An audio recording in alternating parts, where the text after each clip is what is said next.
Hello guys, मैं ब्रजेश। हमारी विदेशी डेज में आप सभी का स्वागत है। तो चलिए गाइज, आज हम इस डीसी मोटर को रिपेयरिंग करते हैं। ये हमारा अभी जला नहीं है, बिल्कुल अच्छी तरीक़ा से चल रहा है, लेकिन इसमें प्रॉब्लम ये है पतला कॉइल से वेल्डिंग क्या बढ़ाता है। तो चलिए इसी को हम पावरफुल मोटर बनाना चाहते हैं, जबकि अभी इस मोटर में पावर और टॉर्क भी बहुत कम है। तो चलिए इसको हम किस तरह से रिवाइंडिंग करेंगे। इसमें हमने मोटा कॉइल डालेंगे। ये कॉइल 25 नंबर की कॉइल है। ये हमने ये 40 ग्राम कॉइल लिए थे किसी शॉप वाले से, जो पंखा वगैरह मोटर वगैरह बनाते हैं, उन्हीं से हमने ये 40 ग्राम कॉइल लिए थे। 50 रुपया का हमें मिला था। तो चलिए ये कॉइल हम इसमें, तो चलिए इसको हम फटाफट से कर लेते हैं। पहले इसका यहाँ लॉक होता है, इसको देख सकते हैं, यहाँ लॉक किया हुआ रहता है। इससे इस लॉक को ओपन करके हम फिर से, तो हमने गाइज इसका लॉक अच्छी तरह से ओपन कर लिए हैं और इस तरह से इसको पुश करेंगे तो आप देख सकते हैं ये कुछ इस तरीक़ा से खुल चुका है।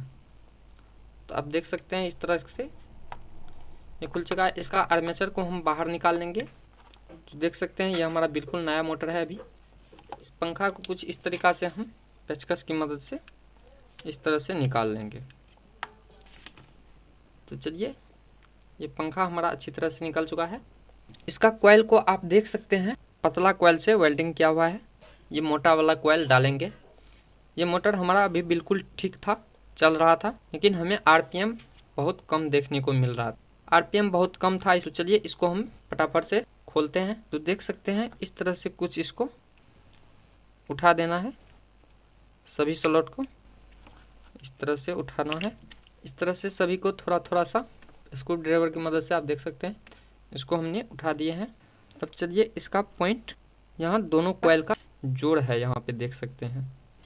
इस वाले कॉइल को निकालना है कुछ इस तरीका, देख सकते हैं इस तरीका से इसको निकाल देना है। इसको अब खोल लेना है कुछ इस तरीका से। खोलने के साथ साथ इसको हम गिनती भी कर लेंगे। 1 2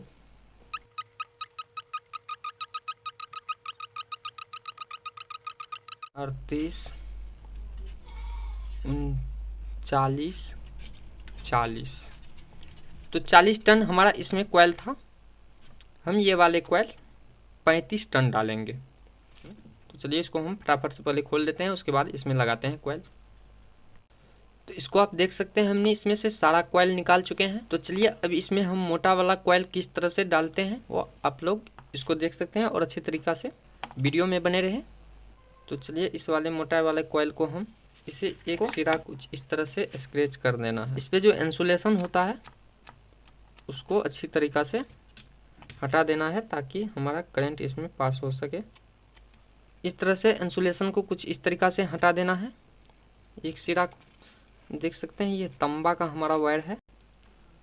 अब इसको हमें कुछ इस तरीक़ा से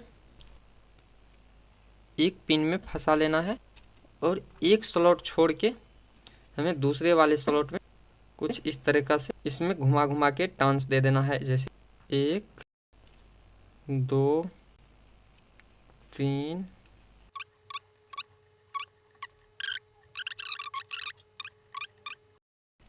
34 35। इसमें हमने 35 टन दे चुके हैं। तो हमें कुछ इस तरीक़ा से इसको एडजस्ट कर देना है। यहाँ जो हमारा ये आ रहा है पॉइंट, इसको हमें ये वाले सिरा को हमें यहाँ दूसरे वाले पिन में फंसाना है। तो आप देख सकते हैं हमारा पॉइंट ये कुछ यहाँ आ रहा है, देख सकते हैं। यहाँ से हमारा ये बेंड हुआ, यहाँ से जो बेंड हुआ, तो यहाँ हम थोड़ा सा स्क्रैच कर देंगे, क्योंकि कॉइल का इंसुलेशन को हटा देना है। इंसुलेशन हमने यहाँ पे हटा चुके हैं। अब चलिए इस वाले स्लॉट को यहाँ से डालना शुरू करना है। यहाँ से भी हमें 35 टन देना है इसमें। 1 2 3 4 5। फिर हमने एक तार यहाँ फंसाए हैं और एक तार इस पिन में। उसके बाद हमें तीसरा वाला ये तार यहाँ फंसाना है इस पिन में। तो यहाँ भी हम स्क्रैच कर लेंगे कुछ इस तरीक़ा से। इसी तरह से आगे भी बढ़ते जाना है। तो चलिए इसे हम फटाफट से वेल्डिंग करके, लास्ट वेल्डिंग है हमारा। तो चलिए इसमें हमने 25 टन डाल चुके हैं, 10 टन इसमें और डालना है।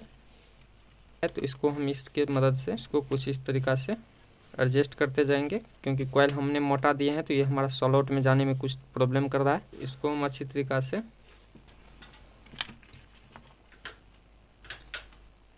32, 33, 34, 35 हमारा जो यहाँ पे एंड पॉइंट था, इसी पॉइंट में हमें यहाँ से कट कर लेना है ये भी कॉइल को। तो चलिए हम यहाँ से इसको कट कर देते हैं। तो चलिए अब इसको हम ये एंड वाले पॉइंट को भी हम थोड़ा सा स्क्रैच करके इसमें फंसा देंगे। तो चलिए हम इसको स्क्रैच कर लेते हैं। इसको इस तरीक़ा से इसमें फंसा के सभी स्लॉट को हम जो उसको किए थे उसको अब दबा देना है।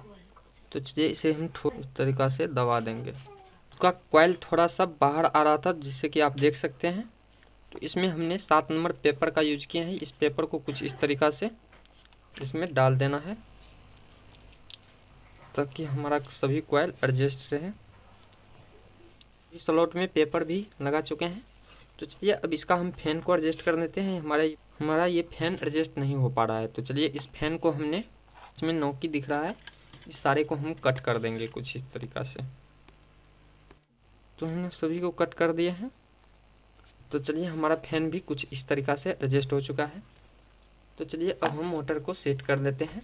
ये हमारा 775 डीसी मोटर था, जिसका वेल्डिंग आपने देखे थे। ये बहुत पतला वायर से किया हुआ था और हमने इसमें देख सकते ये दोनों में कितना का अंतर है। इस दोनों कॉइल में आप देख सकते हैं कितना का अंतर है। ये बहुत मोटा 25 नंबर, लगभग 35 नंबर या 26 नंबर कॉइल से 36 नंबर कॉइल से ये वेल्डिंग किया हुआ। हमने इसमें 25 नंबर का कॉइल डाल दिया। चलिए अब इसका हम आरपीएम और परफॉर्मेंस टॉर्क भी देख लेते हैं किस तरह का इसका रिजल्ट रहता है। चलिए इसका रिजल्ट देखने के लिए सबसे पहले हम इसको फिटिंग कर लेते हैं। तो चलिए रोटर के अंदर हम स्टार्टर को कुछ इस तरीक़ा से डाल देते हैं।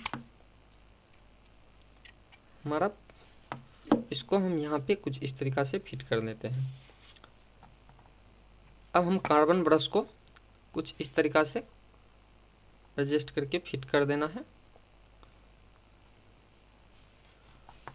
तो इस कार्बन ब्रश को कुछ इस तरीक़ा से एडजस्ट करना है। तो चलिए इसको हम इस तरह से रखना है और इस कार्बन ब्रश को कुछ इस तरीक़ा से फिटिंग कर देना है।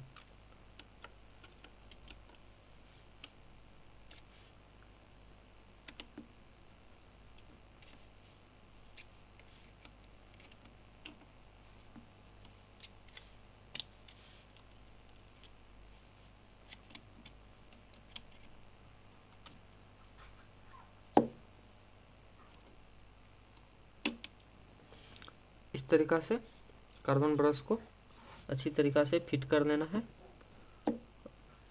और इसको कुछ इस तरीक़ा से पुश कर देना है।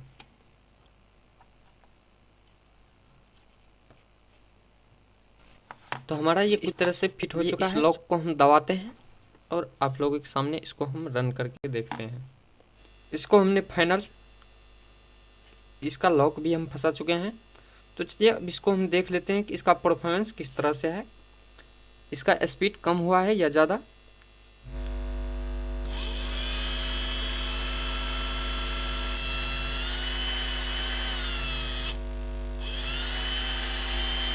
तो आप देख सकते हैं कि पहले से इसका बहुत ज़्यादा अच्छा परफॉर्मेंस है। इसका हम ताकत को भी चेक कर देते हैं। तो देख सकते हैं ये हमारा हाथ जलने लग रहा है। पहले हम इसको हाथ से पकड़ के रोक देते थे, लेकिन अब ये नहीं रुक रहा है। तो चलिए इसका परफॉर्मेंस तो बहुत अच्छा है। तो अगर आप लोग के पास अगर लोकल मोटर है तो इसी तरह से आप लोग भी कॉइल बदल के बना सकते हैं मोटर को। ये मोटर बहुत अच्छा वर्क करने लगा है। देख सकते हैं हमारा वही मोटर है जिसका हमने लॉक इस तरह से लगाए थे। तो चलिए दोस्तों, इन्हीं शब्दों के साथ मिलते हैं किसी नेक्स्ट वीडियो में। तब तक के लिए जय हिंद, वंदे मातरम। आप लोग अगर हमारे चैनल को सब्सक्राइब नहीं किए हैं तो सब्सक्राइब जरूर कर लीजिएगा।